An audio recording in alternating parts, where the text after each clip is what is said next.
One teacher's laugh nearly crushed a kid's pride, but the truth walked in wearing a NASA badge. You ever have a moment that just hangs in the air like a bad smell? Something said that instantly shifts the energy in a room? That's exactly what happened at Prescott Elementary, right there in Ms. Worthington's third grade classroom in Chandler, Arizona.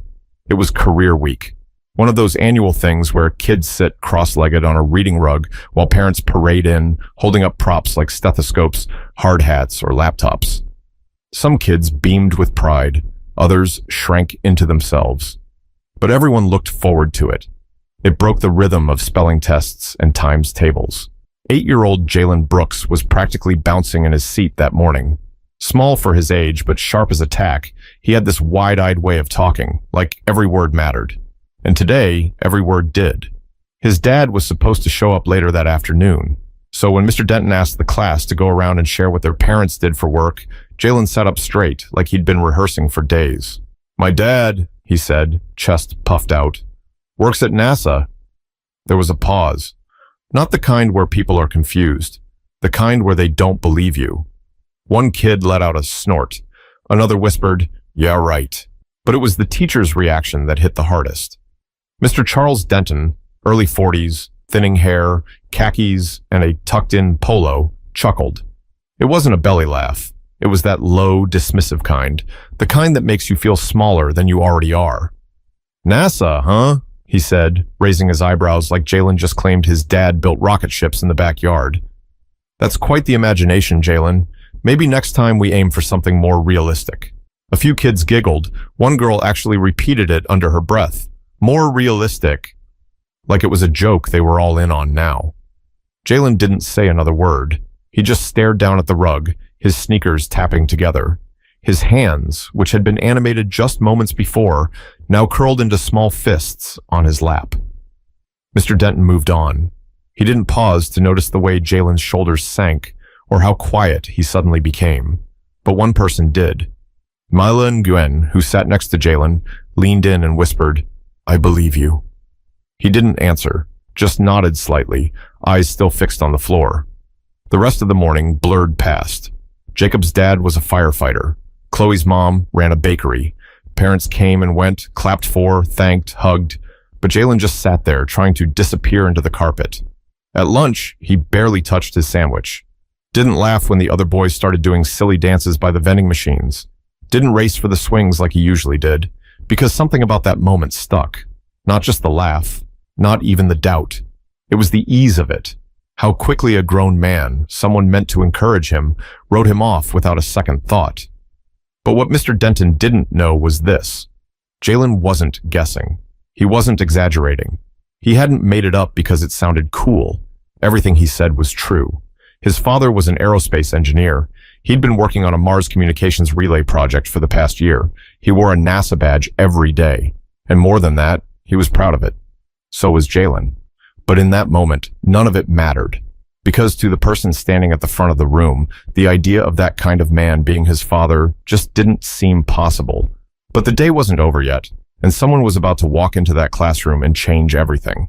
3 days before career week, Jalen was in the garage with his dad, helping clean out bins of old cables and wires. Well, mostly just watching.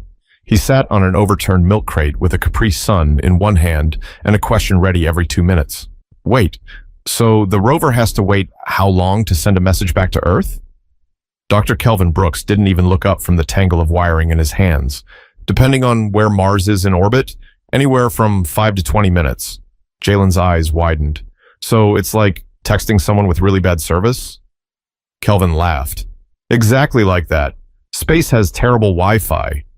That was Jalen's favorite kind of time. The simple kind.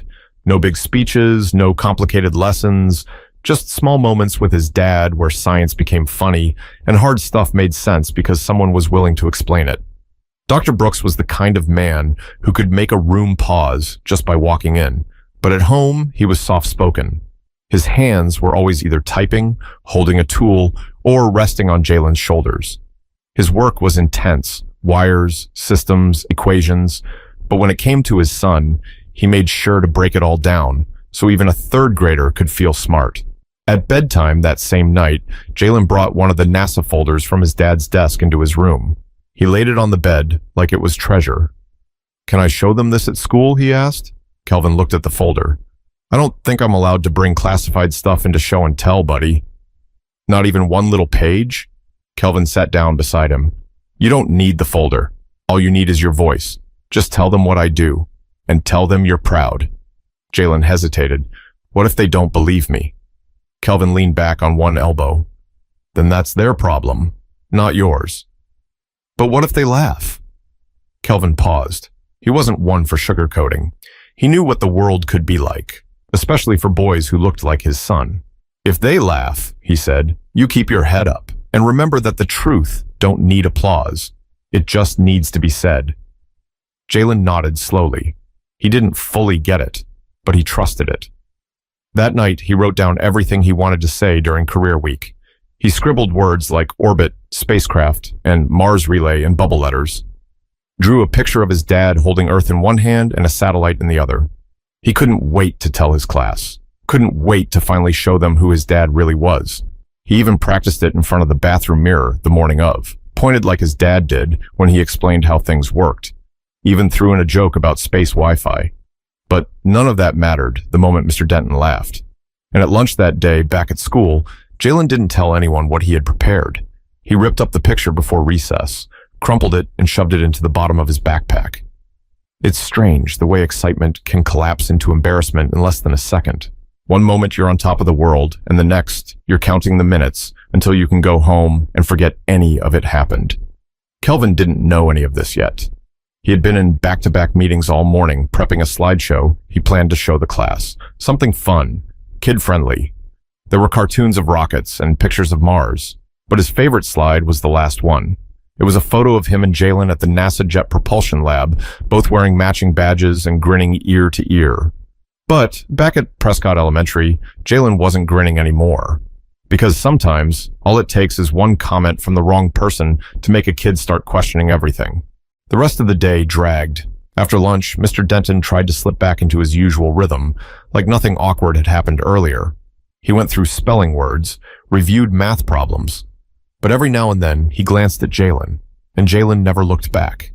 Jalen wasn't pouting. He wasn't crying. He just went quiet in a way that didn't belong to someone his age, like something in him had shut off for the day. Mila noticed. So did a couple of other kids, but nobody said anything. Maybe they didn't know how. Career presentations were scheduled for the last hour of the day. So as 1:30 rolled around, Mr. Denton started lining the desks up in rows, moving the whiteboard easel to the front. The parents would wait outside the classroom and be called in one by one. Jalen watched the clock more than he watched the presentations. First came Chloe's mom, who brought in cupcakes and handed out little cookie-shaped business cards from her bakery. Then Thomas's uncle, a mechanic, showed up with a tire pressure gauge and passed it around the room like it was treasure. Kids clapped, laughed, asked questions, and all Jalen could do was sit in his seat, palms sweaty, knees bouncing, hoping, begging, praying that his dad didn't get stuck in traffic, or forget, or cancel. Because if Mr. Denton saw him walk in wearing a real NASA badge, maybe he'd finally understand. But underneath all that hope was doubt. That ugly kind that doesn't ask questions. It just whispers things that hurt. What if he doesn't show up? What if Mr. Denton was right? What if my dad's not who I think he is? Jalen shook his head like he could knock the thoughts loose. Meanwhile, Mr. Denton stood near the door, clipboard in hand, occasionally stepping out to wave in the next parent. He was in his element again, smiling, leading, cracking safe little jokes. But something about him had shifted. When he called on other kids, he glanced at Jalen once or twice. His jaw worked like he had something he wanted to say, but the words kept catching somewhere behind his teeth. Maybe he knew he had gone too far. Maybe it hit him when he saw how flat Jalen went after that comment. But he didn't apologize. Not then. Instead, he just kept the show rolling. 15 minutes left. 4 parents to go. Jalen checked the door every few seconds now, waiting to see his dad's silhouette. The tie, the suit jacket, the slow, steady walk. He imagined it like a movie in his head, only now he wasn't so sure how it would end. "All right," Mr. Denton said, glancing at his list. "Up next, we have..." He stopped mid-sentence, because the door had already opened, and there he was, Dr. Kelvin Brooks stepped into the room in a navy blue blazer, white shirt, slacks, and that familiar NASA badge clipped just below his breast pocket. His hair was trimmed close, peppered at the temples. His eyes scanned the room once, then landed on his son. Jalen sat up so fast his chair made a noise against the tile. His mouth opened, but no sound came out. Kelvin gave a slight nod.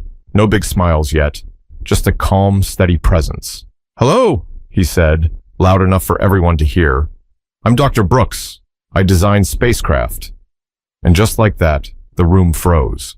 Not with laughter, not with confusion, with realization. But one person in that room wasn't ready to process what just happened, and he was standing at the front, holding a clipboard he suddenly didn't want anymore. When Kelvin walked in, the room didn't explode into applause or gasps. No one said a word. That silence, though, it was loud. He didn't need to bring props or flashy visuals. Just his voice, his presence, his badge. The fact that he existed in a space where most of those kids, and definitely Mr. Denton, didn't expect him to be.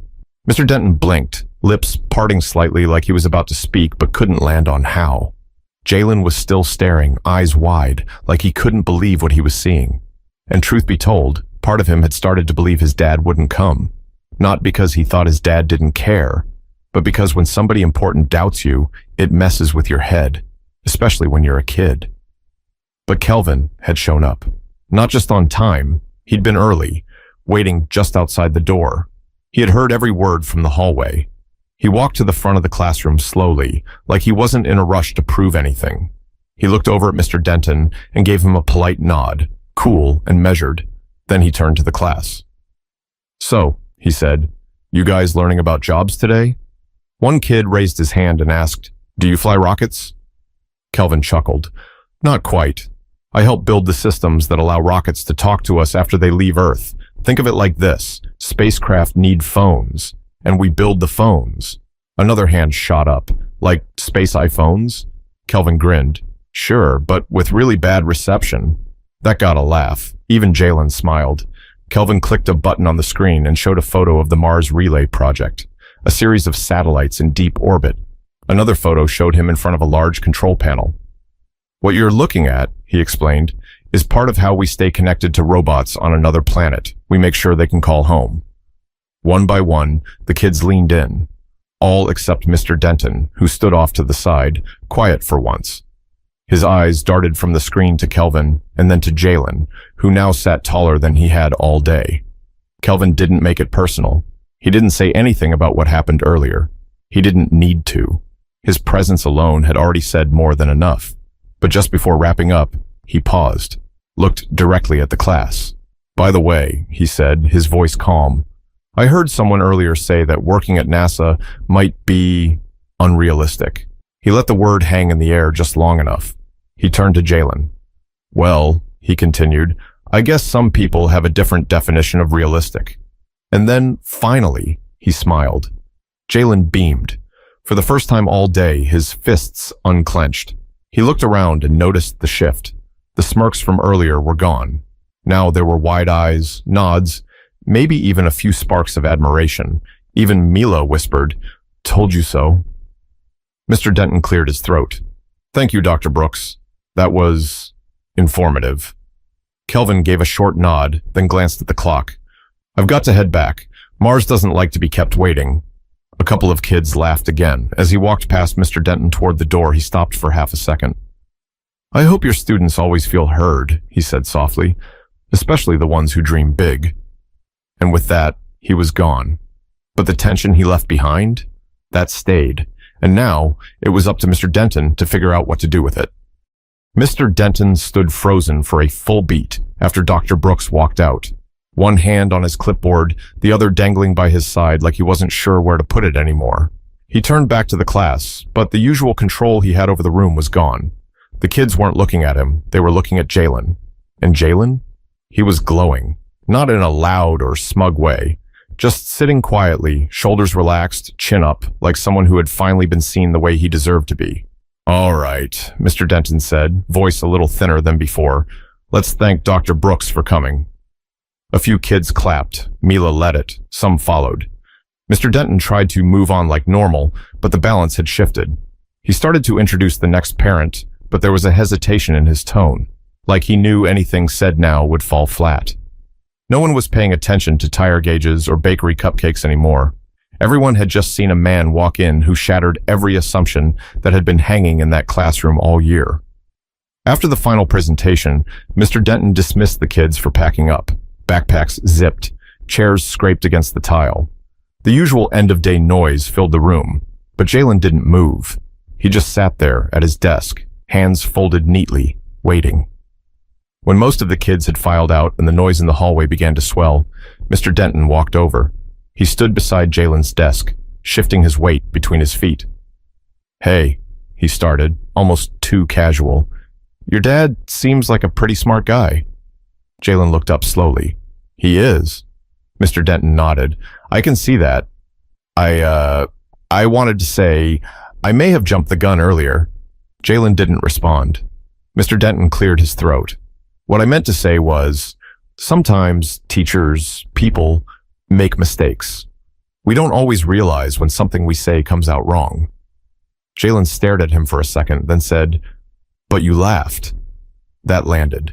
Mr. Denton's face tightened. "Yeah," he admitted, "I did, and I'm sorry for that. It wasn't right. I should have listened." Jalen still didn't nod. He didn't try to make it easier for him. Mr. Denton finally said, "I hope you'll give me a chance to do better." Jalen stood up slowly, slung his backpack over one shoulder, and walked toward the door. Just before he left, he looked over his shoulder and said, "It wasn't your imagination. That's really my dad." And then he walked out. Mr. Denton stood there, one hand still on the empty desk, the other now shoved in his pocket. The hallway noise faded, the classroom emptied, but the weight of what happened lingered, not just in the space, but in Mr. Denton's face, in the air, in the feeling that something had cracked open. It wasn't about being wrong. It was about what that moment could have done to a kid's belief in himself, in his family, in his own voice. And now, Mr. Denton couldn't stop hearing the echo of what he'd said. Maybe next time we aim for something more realistic. It wasn't just a comment. It was a boundary he had tried to place on a child's imagination, and it had backfired. But not every apology gets spoken out loud, and not every lesson comes with an audience. That evening, the Arizona sun was starting to dip below the rooftops, painting the sky orange and pink. Jalen sat at the kitchen table with a bowl of cereal, dinner by choice. Kelvin leaned against the counter, sipping from a chipped mug that read Space Nerd in faded blue letters. Neither of them said much at first. It wasn't awkward, just quiet. Then Jalen looked up. "Did you hear him?" Kelvin raised an eyebrow. "Your teacher?" Jalen nodded. "When I said you worked at NASA," he laughed, like it was a joke. Kelvin didn't answer right away. He set the mug down, walked over, and sat across from his son. "Yeah," he said finally. "I heard." Jalen frowned. "Why do people do that?" Kelvin's voice was low. "Because sometimes they see the world in a small box, and when something doesn't fit inside it, they laugh. It's not always hate. Sometimes it's just ignorance. But either way, it's not your job to shrink for them." Jalen stirred his cereal slowly. "I didn't feel smart anymore." Kelvin leaned in, serious now. "Don't let someone else's doubt erase your truth. You know who you are. You know who I am. That's what matters." Jalen nodded just a little. "And you did good today," Kelvin added. "You told the truth. You held your ground. That's brave." Jalen gave a small smile. The next morning at school, something was different. Kids who had laughed the day before suddenly wanted to sit next to him. One even asked if his dad had ever met an astronaut. Another asked if Jalen could bring one of his dad's space tools to class. He didn't brag, didn't puff up, just answered simply and kept it moving. Mila walked beside him at recess and said, "They believe you now." Jalen shrugged. "They didn't have to." Mila grinned. "Still nice, though." In the staff lounge, Mr. Denton sat alone for a while before dropping a note into Jalen's cubby. Not typed, not formal, just a folded up sheet of paper. Jalen found it after lunch. It read, "Jalen, I was wrong. You shouldn't have had to prove anything to us. Keep dreaming big. Mr. Denton." Jalen didn't smile, didn't read it twice. He folded it back up, slipped it into his backpack, and zipped it quietly. He hadn't needed the apology, but maybe someone else needed to write it. That afternoon, as the final bell rang, Jalen walked out with his head high, not because of what the class thought now, but because of what never changed. His dad had shown up. He was an engineer, and most important of all, he had told the truth, even when no one believed him. And somewhere inside that classroom, a teacher had been reminded of a lesson he'd forgotten along the way, that kids carry dreams bigger than most adults' expectations, and when we dismiss those dreams, we don't just shrink their imagination, we shrink their voice. Jalen's stayed loud and clear and real, because the truth doesn't need permission. It just needs someone brave enough to say it out loud. If you've ever been doubted, overlooked, or told to be more realistic, remember this: other people's limits don't define your path. Keep showing up. Keep speaking your truth. And if you're ever in the position to believe in someone when nobody else will, do it. You might just change everything.